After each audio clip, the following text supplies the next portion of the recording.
21:55 di venerdì in piazza Torre di Mosto 3 auto sfrecciano ad alta velocità, 2 di queste speronano una terza dalla quale gli occupanti scendono per darsi alla fuga.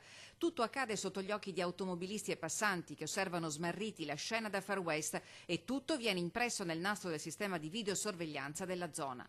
Oggi quella scena da brividi ha una spiegazione e si è trattato delle fasi finali del blitz e degli uomini della squadra mobile di Pordenone che hanno fatto scattare l'operazione Transfert che ha disarticolato un'organizzazione criminale transnazionale operante tra Veneto e Friuli Venezia Giulia, specializzata in furti nei centri commerciali con la tecnica della spaccata.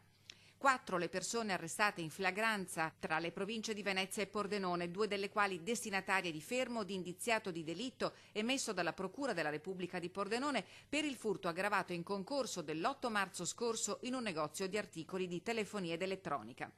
L'operazione di polizia si è conclusa nel Veneziano, a Torre di Mosto, al termine di un inseguimento iniziato nella zona di Caorle. Durante il blitz gli agenti hanno anche esploso 3 colpi di pistola in aria a scopo intimidatorio.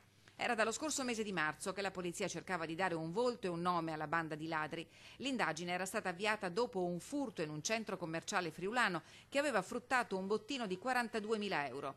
Dopo aver abbattuto la vetrata di un negozio di elettronica con un'auto usata come ariete, i malviventi erano riusciti a impossessarsi di 74 smartphone.